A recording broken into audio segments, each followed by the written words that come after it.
Notre cheval de bataille, c'est vraiment de gérer l'eau. Il ne faut pas être conscient au départ, je pense. Il faut suivre son cœur. Salut, moi c'est Laura et elle c'est Emma. On a tous un moment dans la vie où on cherche à donner du sens à ce que l'on fait. Pour nous, c'est maintenant. Alors, on a décidé de vendre toutes nos affaires pour partir à l'aventure à travers l'Europe. Avec notre van, Joseph. Passionné de photos et de vidéos, notre objectif est de documenter nos aventures. Un peu comme un carnet de voyage. Une fois notre van aménagé pour être 100% autonome, c'est le grand départ. Durant les 3 prochains mois, nous allons parcourir l'Espagne, le Maroc et le Portugal, à la découverte de rencontres et de paysages authentiques. Cette aventure s'annonce comme une préparation pour un futur plus gros voyage. Dans nos vidéos, nous souhaitons mettre en avant les visages que nous croisons sur les routes et raconter notre voyage à travers leurs yeux.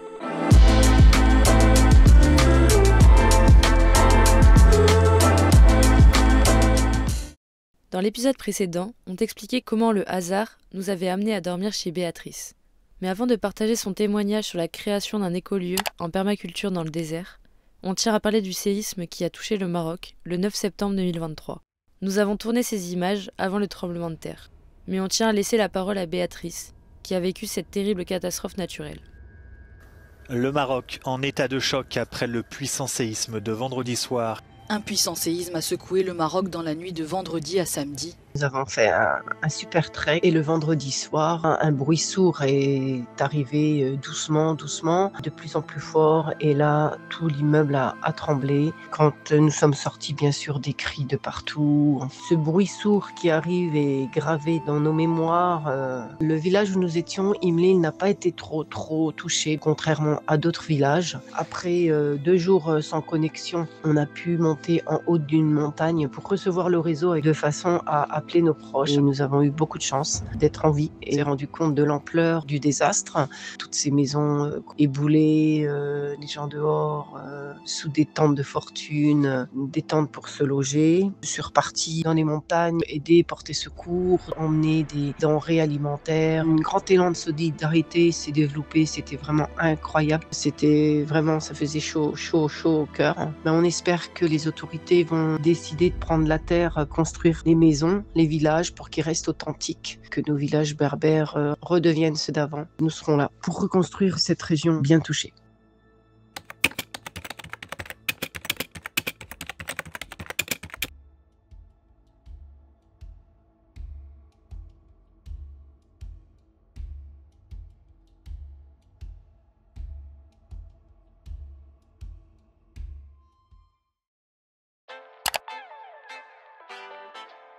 Béatrice nous a invités à boire le thé.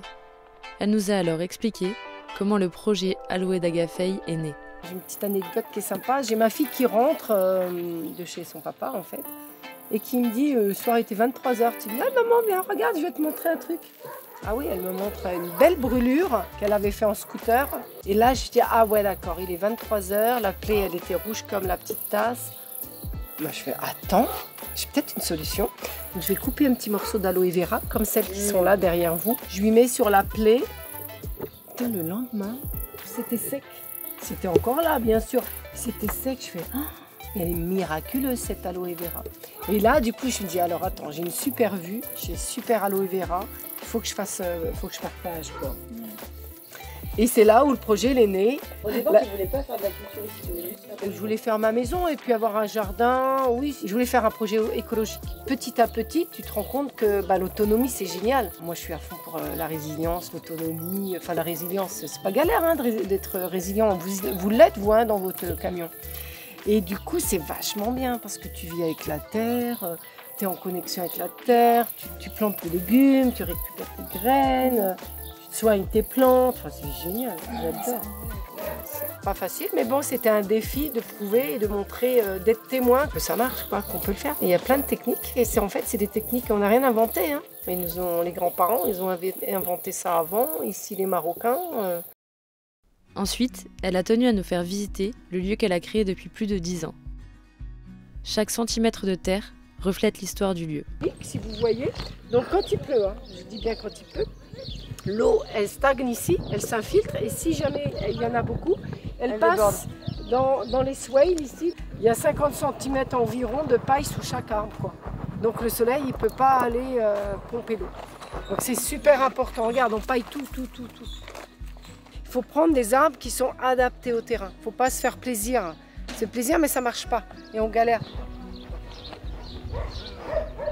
L'espace cabane a pour but très prochainement d'accueillir des personnes qui viendront en stage d'immersion ou en formation permaculture, autonomie alimentaire, énergétique. Tu vois, c'est pas des briques que tu vas mettre du béton, de la peinture. Tu vois, regarde, en fait, plus tu as de matière naturelle, plus tu te sentiras bien. Parce que tu te sens comme dans la nature. Donc là, tout ça, ça a été une structure faite en bambou, comme ça. Et puis après, donc on mélange de l'argile, c'est les feuilles de bambou pour faire un liant au milieu. Quand ça sèche, c'est plus que du béton. Ah ouais. C'est fou, hein. Parce que le béton, s'il est mal fait, à un moment donné, si tu as de l'eau, c'est comme du sucre. En fait, tu vois, ça se... Alors là, c'est une petite structure, donc c'est épais de ça va. Donc là, on remet un enduit. Après, on va remettre un enduit hydrofugé dessus en cas de pluie. Tu vois, là aussi, on a fait des gouttières. Aussi, et donc tu as l'eau ici qui va tomber là, qui ne va pas toucher le mur en principe. Ah ouais, d'accord, ok. Voilà, donc il faut tout penser, surtout l'eau, parce que l'eau c'est la plus destructrice, que ce soit dans un terrain, dans des habitations, il faut gérer l'eau. L'eau, elle détruit tout. Elle est importante, elle est vitale, mais il faut la diriger, la guider. Pierre Rabhi il disait toujours guider l'eau et la garder là où elle tombe. Ouais. Que quand elle part, après, elle part avec les micro-organismes, elle part avec toute la nourriture du sol et c'est là où ça crée l'érosion et tu perds tes nutriments, quoi. Et comme on a fait partout des petites séguillas, en fait, on dirige l'eau dans le bas. Tu vois, sous les chandelles, là, c'est des séguillas, comme on a ici au Maroc, hein, qui en fait guident l'eau jusque dans des bassins pour ne pas la perdre, justement. Donc l'eau, quand elle tombe, elle s'infiltre dans les arbres et le surplus va dans les arbres et le surplus coule là. En fait, nous ici, notre cheval de bataille, c'est vraiment de gérer l'eau, donc la stocker, la filtrer, la réutiliser, et vraiment, puisque quand on n'en a pas, il faut savoir la gérer. Donc on plante des arbres pour qu'il pleuve, on fait des boutures, on couvre le sol, qu'il n'y ait pas d'évaporation par le soleil, enfin, c'est vraiment ça. Ici, eh bien, le potager où on a fait des terrasses avec ici il y a de la géomembrane pour éviter que le vent assèche justement les terrasses. Et puis après, encore une fois, alors là on ne paille pas, on fait du BRF. Le BRF, c'est les canisses, les bambous qu'on broie à la machine, on est en train de le faire. Et en fait, ici, là, quand on ouvre, tu vois, regarde. C'est encore tout mouillé dedans. Voilà, alors après ici on garde nos graines, donc c'est plein de plantes qu'on laisse jusqu'à maturité pour qu'on récupère nos graines, parce qu'on fait nos graines à 95%. Le légume qui monte en graines, c'est qu'il sait, en fait, il stresse, il sait qu'il va mourir, et donc il crée ses graines, il crée ses générations futures.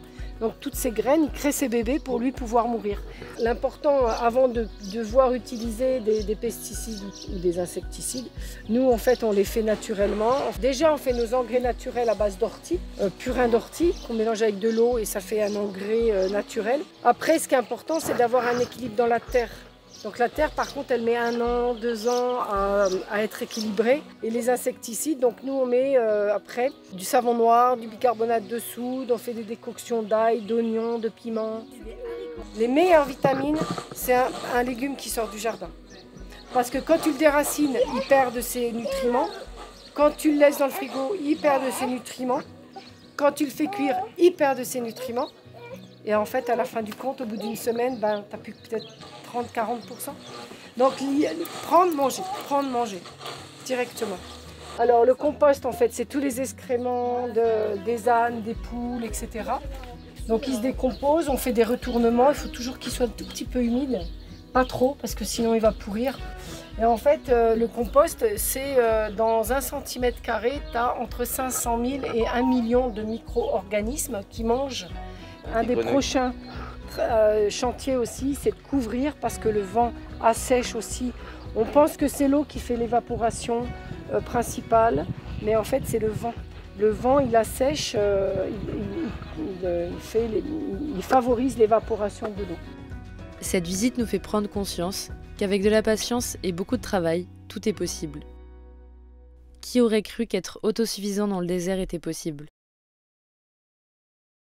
Je m'appelle Béatrice Bonner, je suis française. J'habite depuis 22 ans à Marrakech. En 2010, j'ai rencontré Pierre Rabhi. Il m'a complètement séduite par son attitude, ses mots. Ça m'a complètement parlé. Je me suis dit, oui, bien sûr, l'agroécologie, oui. Et puis après, l'autonomie. Et voilà, c'était un peu mon mentor pour monter mon projet, qui a été au départ un projet écologique, qui est devenu par toute logique autonome. Autonomie alimentaire et énergétique. Déjà, c'est une terre désertique de 3 hectares. Donc au départ, quand j'ai investi dans cette parcelle, il n'y avait que des cailloux. Puisque nous, dans le désert, en fait, donc, désert veut dire très peu d'eau. Depuis 2018, il n'a pas plu. Il a plu juste au mois d'octobre 2022. Il a plu 2 orages. Donc pendant 4 ans, on n'a pas eu de pluie. Il peut pleuvoir à 10 km, mais pas ici, puisqu'il n'y a pas d'arbres, parce que c'est les arbres qui attirent la pluie. Donc un vent très chaud qui assèche toutes les terres. Quand on arrive à avoir un beau potager, à être en autonomie alimentaire, à avoir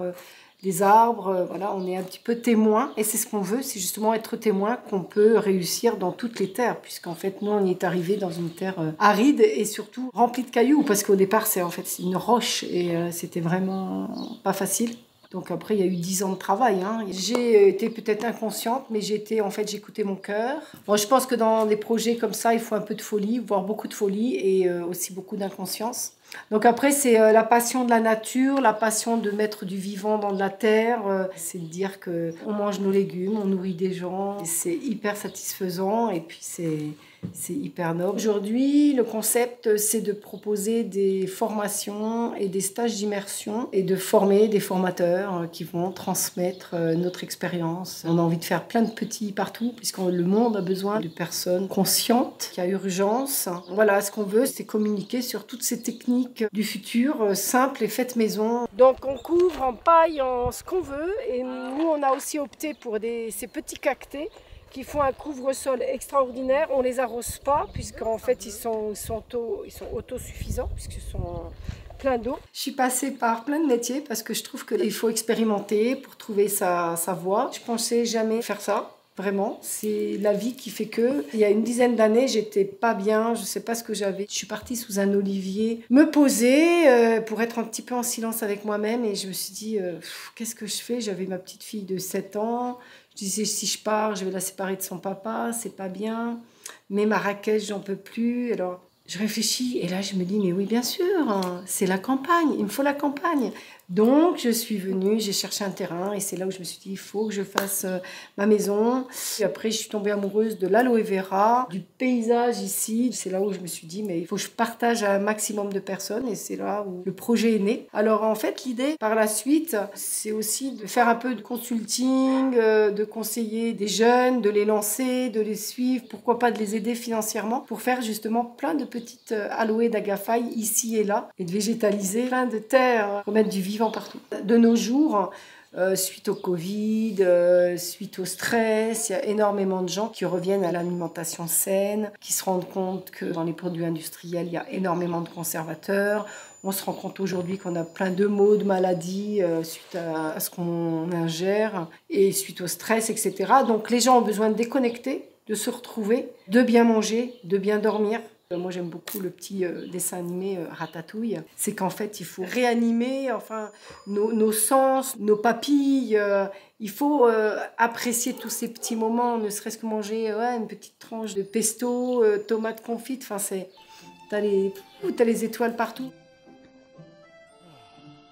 Ah, mais il faut voyager à fond dans la vie. L'expression qui dit les voyages forment la jeunesse, mais les voyages forment la vie. C'est des super expériences. Ça peut être des voyages très proches de chez soi.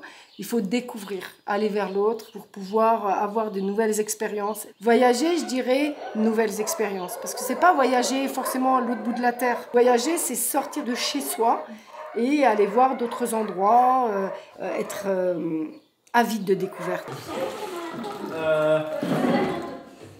Mon compagnon qui est là avec moi depuis 2016 a réalisé un magnifique projet, c'est-à-dire qu'il a transformé un autocar Renault FR1 en camping-car, qui est pas complètement écologique, mais bon, il y a quand même pas mal d'aménagements dessus. Donc il a des panneaux solaires, il a les toilettes sèches, il a la récupération des eaux de pluie, il a un kit à hydrogène.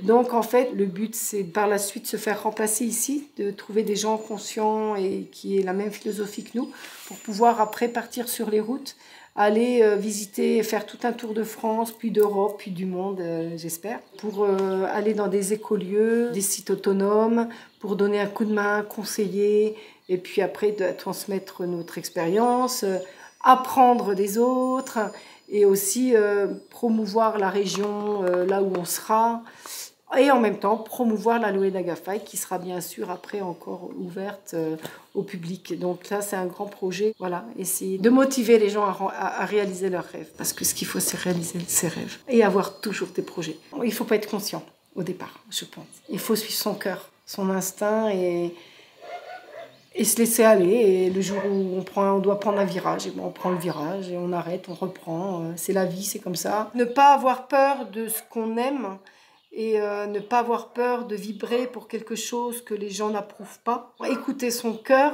et c'est là où on est les meilleurs et on est les plus performants. Et même si quelque chose de complètement utopique, mais c'est les plus grands fous qui ont fait les plus belles choses. Comme cette rencontre n'était pas prévue, on a pris un peu de retard sur notre chemin retour. Notre ferry est dans 2 jours, et on est presque à 1000 km de Ceuta, le port de départ. Alors, ces 2 derniers jours au Maroc se sont résumés par beaucoup de routes.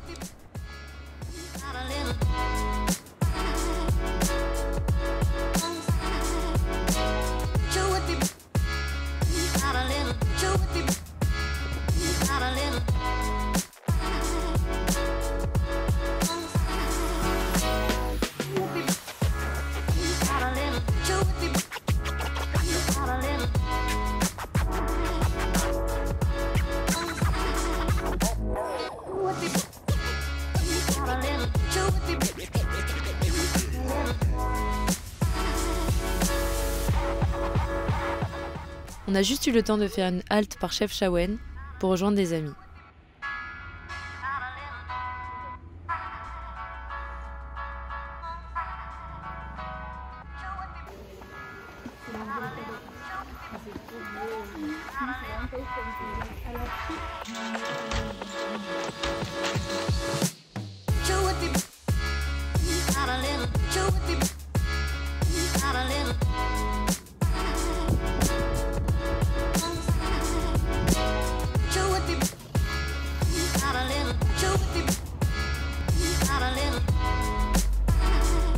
Et nous voilà sur le bateau, à dire au revoir au Maroc.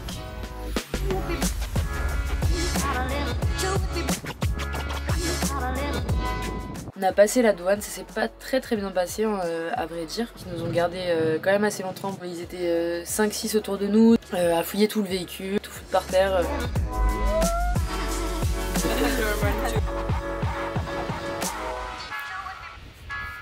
Merci d'avoir regardé la vidéo. N'hésite pas à t'abonner si tu veux soutenir notre projet et à nous suivre sur Instagram si tu veux suivre notre aventure en direct.